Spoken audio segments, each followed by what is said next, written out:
Hey, what's up, guys? It's Mr. Creatine, and I changed up the channel avatar. I think it just looks a lot less cursed now and all around a lot better. And if you guys got anything to say about it, just let me know in the comments below. But enough about the channel avatar. Let's get into today's story time. So, to give a little like background information on like the main part of this story, this was around my junior year, and a lot happened my junior year. Like, I did a lot of shit, but one of the main things I started doing was I started partying like a hell of a lot more. Like I started going to parties, throwing parties, and primarily all of the parties would be at my buddy Joe's house, and Joe's house was like essentially just the designated party spot.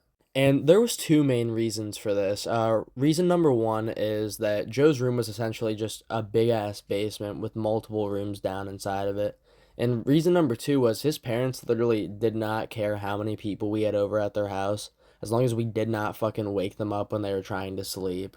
And so basically, Joe had let us know that he was trying to throw a party. And so the entire friend group starts brainstorming, like me, Joe, Alvin, a few other people, like just the main core group. And this was around the time frame, I would say probably like late September, all throughout like October. I don't really know when the specific time was because homecoming kind of falls on random days on a given year, but we had all decided, hey, our homecoming's coming up. We'll just throw a homecoming after party. And it was pretty much all decided. We had known what the day was. A few of us had dates, a few of us didn't.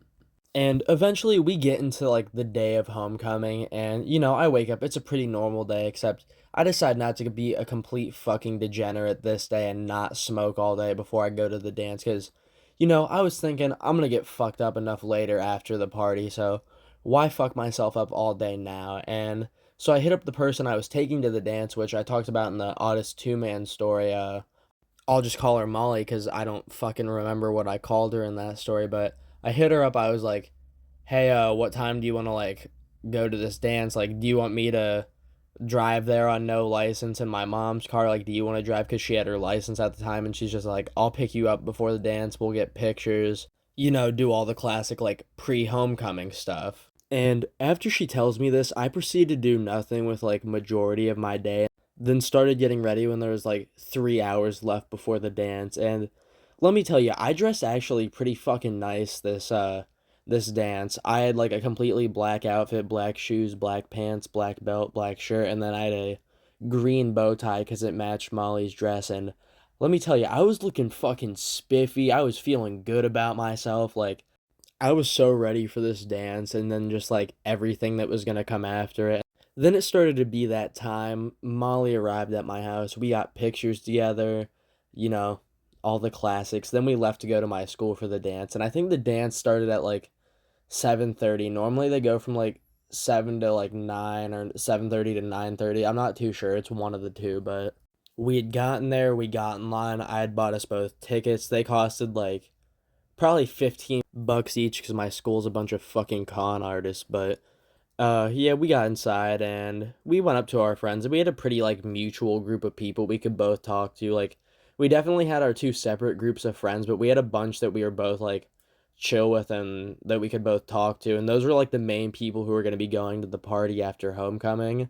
And so yeah, we're just getting in there talking to everybody, and that's when we lose track of time, and that's basically until I hop up on my one buddy's shoulders and start chicken fighting my friend Mitch from the Ouija board story. And that had to get broken up by the fucking I think the seventh grade math teacher after like three of us started going against each other doing it, and it was fucking hilarious.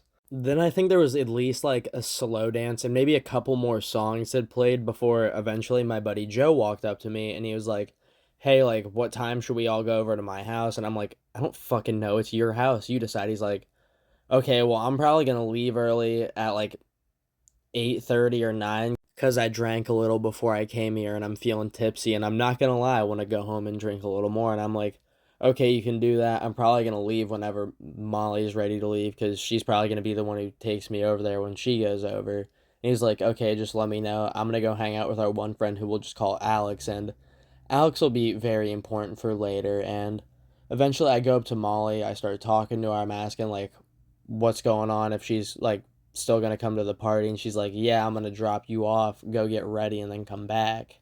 And I'm like, okay, bet, like what time do you want to do that? She's like, probably around like 8:45 or 9ish. I'm like, okay, bet that's probably when Joe was gonna go over to his house and get ready for the party. And she's like, okay, so that works perfectly. So I'll just drop you off. I'm gonna go get ready. I'm gonna pick up my one friend who we'll just call Mary. And I was like, okay, bet. And then it started to get around to be that time, like a good hour probably had gone by. It was around 9, and we went back out to our car. She took me over to Joe's house, and I wasn't even the only one who had pulled up yet. Like, he had left the dance with probably like 5 other people who had planned to come to the party. And I was vibing. I didn't want to be like the only person there, because it's kind of weird when a party starts and there's only two of you there, because then it's not even really a party, is it?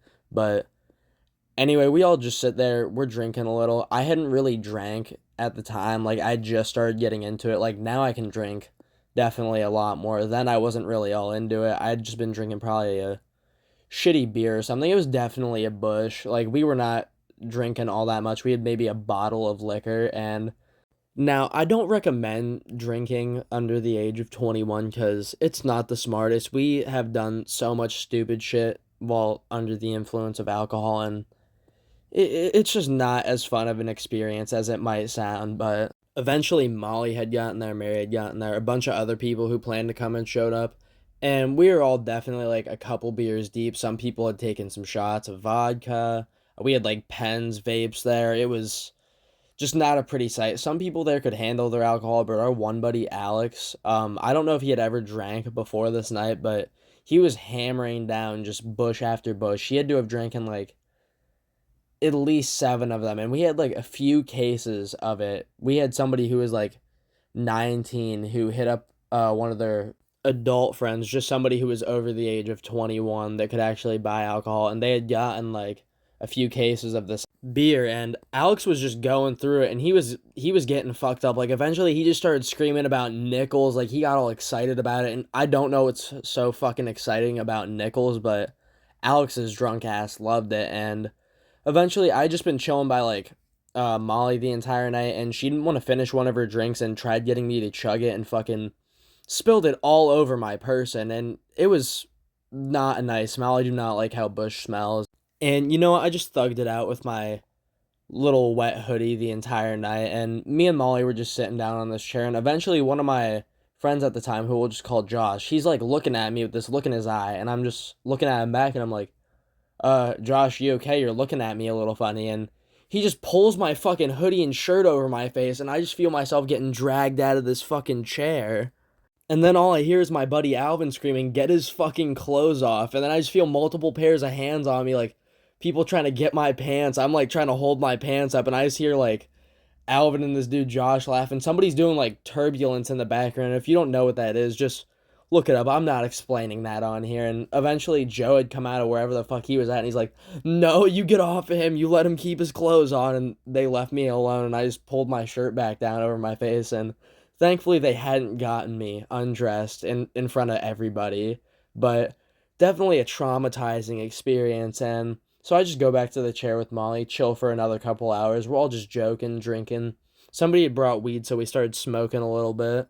And eventually this dude, who we'll just call Keith, whose life is essentially just like doing steroids and then getting fucked up on like any amount of drug or alcohol possible, he just comes over, and he starts being a little weird towards me and Molly. Like, at first it was genuine conversation, but then he just started getting a little weird. Like, this dude legit tried putting her whole foot in his mouth and like kissed her foot, and then I was just like, what the fuck? And I started getting a little pissed, I'm not gonna lie, because who the fuck just does that to somebody? And bro Keith was just not understanding that it was fucking weird to put somebody's foot in his mouth that did not fucking know him at all, by the way. Like, this was the first time that him and Molly had ever interacted. And also, she was talking to somebody, and that somebody was fucking me, so things started getting a little heated between us. But Joe kind of gets Keith away, calms him down, and I'm not gonna lie, I wasn't trying to fight somebody with roid rage, so I went upstairs to calm down, and my buddy Alex, like, came upstairs, and bless his drunk ass heart, just, like, started trying to make me feel a little better and, like, calm me down. And Molly came upstairs, and she's just like, yeah, I'm ready to fucking leave. Mary's ready to leave. Nobody's driving. We'll just come back from my car in the morning. I'm like, okay, yeah, I'm pretty much ready to dip. I'm not trying to fight king of fucking steroids in the corner down there. and eventually just me, Mary, and Molly all leave. My buddy Alex literally tried to follow us outside. He's like, I'm coming with you. And I'm like, no, you're a lot more drunk than we all are. You need to just stay in the rest of the night. And he's like, fine, but I really don't want to. And I'm like, I would have you come back to my house with me if you could. And he's like, yeah, I know. And so we start the walk home, and it was a very fucking creepy walk home. It was dark as shit, and the three of us were all drunk. I think me and Molly were both crossed at the time. And eventually, after this long, creepy, fucked up walk, we get into the trailer park. And the reason we were all in the trailer park and not just me was Mary lived like in the same area as me, and Molly was staying at her house for the night, and that was the whole reason she was able to go to the party, was she didn't have to go home that night. And so, I see to it that they both get to Mary's house, and then, I hug Molly goodbye. Tell her that I'm sorry that Keith was a fucking weirdo, and she's like, I'm sorry that he did that in front of you, and I'm like, it's whatever. Dude's just a fucking weirdo. And then I said goodbye, and then I proceeded to go back to my house, stumbled inside. My mom looked at me, and she's just like, you look like you need to go to fucking bed. And I'm like, yeah, I do. And, that's what I did. And that's pretty much where today's story time ends in. I thought it was a pretty fucking good one. I got a bit of a longer one out for you guys today because haven't really been telling any good ones. And yeah, so let me know down in the comment section below if you guys like the new avatar. And if you like today's story time, drop a like, comment, and subscribe. It would really be awesome. And I'll see you guys in the next video. Bye.